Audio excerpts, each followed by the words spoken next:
Good morning class 9। हम लोग जो है रशियन रिवॉल्यूशन के बारे में पढ़ रहे थे कि जो है रशिया में रिवॉल्यूशन कैसे हुई थी। ये मैं थोड़ा सा आपको जो है वापस समझा देती हूँ, फिर उसके बाद में हम लोग आगे से स्टार्ट करेंगे। In one of the least industrialised of European state this situation was reserve. जो यूरोपियन जो स्टेट्स थे उसमें एक जो थी, कहते हैं one of the least industrialisation जो सीट्स थी वो रिजर्व थी। Socialist took over the government in Russia through the October revolution in 1917। जो हमारे समाजवादी लोग थे, गवर्नमेंट जो रशिया में थी, तो उसके द्वारा जो है अक्टूबर में रिवॉल्यूशन हुई थी ये 1917 में। The fall of monarchy in February 1917 and the events of October are normally called the Russian revolution. जो मोनार्ची का फॉल हुआ, यानी मोनार्ची का मतलब जो सम्राट का जो शासन था वो नीचे गिरता गया फरवरी 1917 में, और जो इवेंट्स हुए थे अक्टूबर में उसको क्या कहा गया था, जो घटनाएं हुई थी अक्टूबर में उन्हें रशियन रिवॉल्यूशन कहा गया। अब जो है क्वेश्चंस बहुत सारे उठते हैं, how did this come about, ये सब कुछ कैसे हुआ, what were the social and political condition in Russia when the revolution occurred. उस समय सोशल और पॉलिटिकल कंडीशन रशिया में कैसी थी जब ये क्रांति जो है वो उत्पन्न हुई। To answer these question let us look at Russia a few years before the revolution. इन सभी क्वेश्चंस के आंसर के लिए हमें जो है रिवॉल्यूशन के पहले जब रशिया थी उसके कुछ ईयर पहले जो है हमें जानना होगा। Now the Russian empire in 1914। In 1914, Tsar Nicholas II ruled Russia and its empire. 1914 में तसर निकोलस सेकंड जो था उसने रशिया पर और उसके एम्पायर पर जो है उसने रूल किया, शासन किया।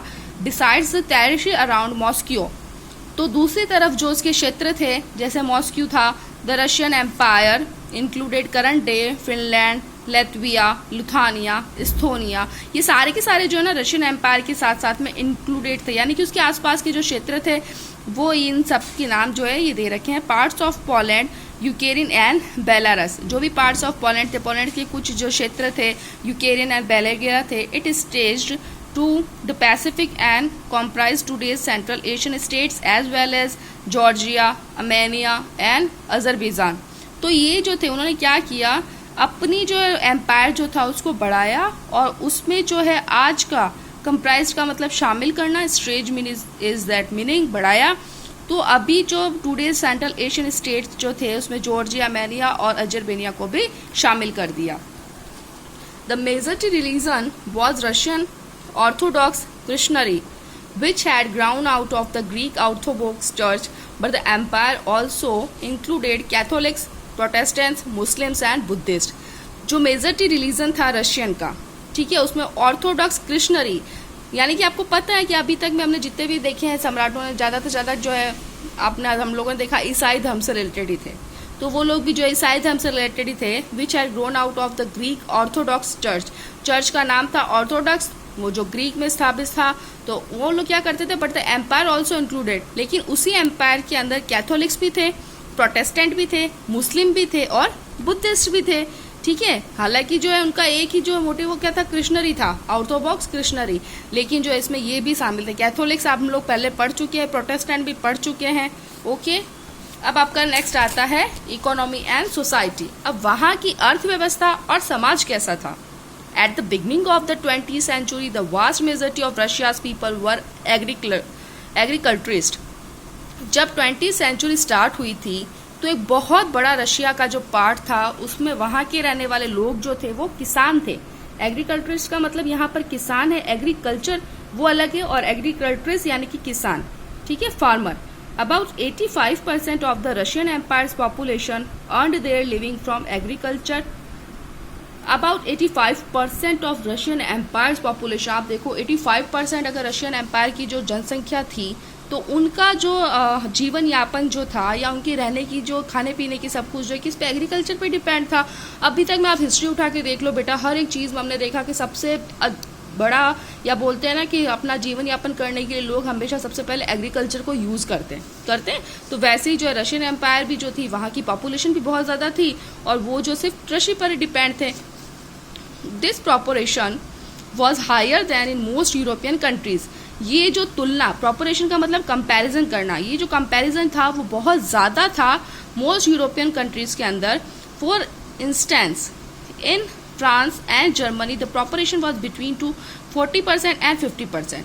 अगर जो ये देखा जाए कि फ्रांस और जर्मनी में अगर प्रॉपरेशन तुलना की जाए तो उनके बीच में 40% और 50% का था। ठीक है, क्या था 40% 50% की तुलना की जाए एग्रीकल्चर का, कि लोग जो है कितना एग्रीकल्चर करते हैं।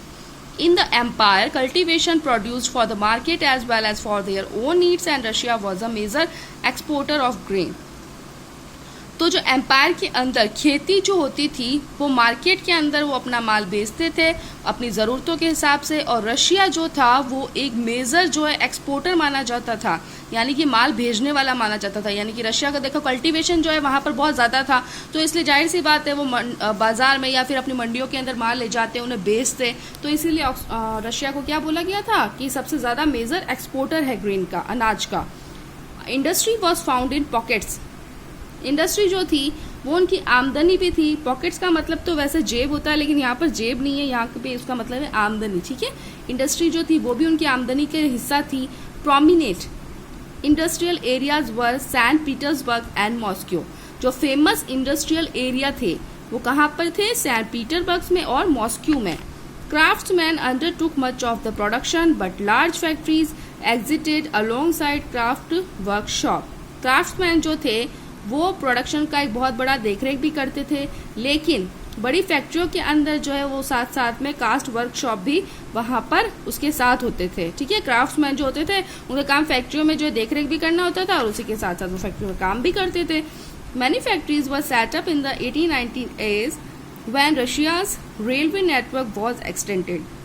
बहुत सारी फैक्ट्रियाज जो थी वो 1890 में जो है सेटअप हुई थी, जब रशिया की रेलवे नेटवर्क जो है उसको बढ़ाया गया और फॉरेन इन्वेस्टमेंट जो था इंडस्ट्री में वो इंक्रीज हुआ, बढ़ गया। Coal production doubled and iron and steel output were dumped. तो जो कोयले का जो प्रोडक्शन था वो डबल हो गया और आयरन और स्टील जो था वो 4 गुना बढ़ गया। आप देखो, क्वाड्रम्प्ड का मतलब होता है 4 गुना, यानी कि इतनी जो है इनकी इकोनॉमिक कंडीशन अच्छी होने वाली थी, क्योंकि वहाँ पर जो प्रोडक्शन बहुत अच्छा होता था। By the 1900 as in some areas factory workers and craftsmen were almost equal in number। 1900 में यानी कि 1900 में देखो 1909 के द्वारा कुछ एरिया जो थे वहाँ के फैक्ट्री वर्कर्स और क्राफ्टमैन जो थे वो इक्वल हो गए, नंबर के अंदर बराबर हो गए। Most industries were the private property of industrialist. जो बहुत सी इंडस्ट्री जो थी वो प्राइवेट प्रॉपर्टी हो गई थी व्यापारियों की। गवर्नमेंट जो है वो सुपरवाइज करते थे इन सारी बड़ी फैक्ट्रियों के अंदर, ताकि जो सभी को मिनिमम वेजेस दिया जाए और उनके आवर्स जो है काम करने के जो घंटे होते हैं ना उनको लिमिटेड कर दिया जाए। यही सब कुछ सब जने चाहते थे कि कार्ड्स को जो है कम कर दिया जाए, but factory inspector could not prevent rules being broken. लेकिन जो फैक्ट्री इंस्पेक्टर जो था वो जो था इन रूल को ब्रोकन नहीं कर सकता था, could not prevent rules. In crafts units and small workshop, the working day was sometimes 15 hours compared with 10 or 12 hours in factories। जो क्राफ्ट यूनिट थी तो और जो छोटे छोटे जो वर्कशॉप थे वहाँ पर वर्किंग डे जो था वो जो कुछ समय के लिए तो 15 घंटे था। जैसे अगर कंपेयर किया जाए फैक्ट्रीज के साथ में तो वहाँ पर कितना था 10 और 12 hours. Accommodation varied from rooms in dormitories. Accommodation का मतलब है रहने की सुविधा, तो जो रहने की सुविधा और उनके जो सोने के लिए उनको रूम भी दिया जाता था। वर्कर्स वर अ डिवाइडेड सोशल ग्रुप। वर्कर्स जो थे वो एक सोशल ग्रुप के अंदर डिवाइडेड थे। Some had strong links with the village from which they came. कुछ जो थे उनके स्ट्रॉन्ग लिंक्स थे विलेज के साथ में, क्योंकि वो वहाँ से आए थे विलेजेस से।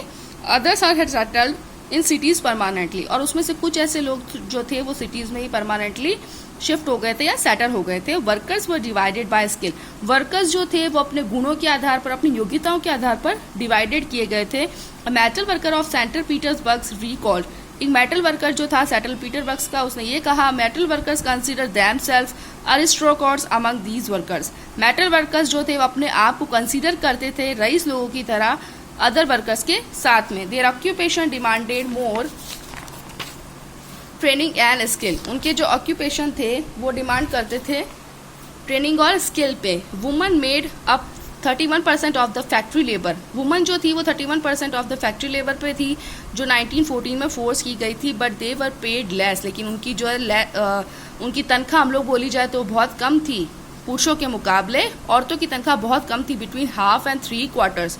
ये देखो अभी कितनी गलत बात है, मतलब वो काम तो है ना मैन के बराबर कर रही है, लेकिन उनकी जो सैलरी थी या उनकी जो वेजेस थी वो मैन से जो है हाफ क्वार्टर पे ही थी, बहुत कम थी। Division among workers should themself in dress, जो डिवीजन था वर्कर्स का, उनको जो है उनके ड्रेस और मैनर्स के हिसाब से जो है उनको अलग अलग कर दिया गया था। कुछ वर्कर्स जो थे वो एसोसिएशन को हेल्प करते थे members in time to unemployment और financial hardship, but such association were few. लेकिन कुछ एसोसिएशन जो थी वो फ्यू थी और कुछ जो थे वो एम्प्लॉयमेंट में दूसरों की हेल्प करते थे। ओके, आई होप आपको बहुत अच्छी समझ में आया होगा। अब हम लोग कल पढ़ेंगे। Thank you.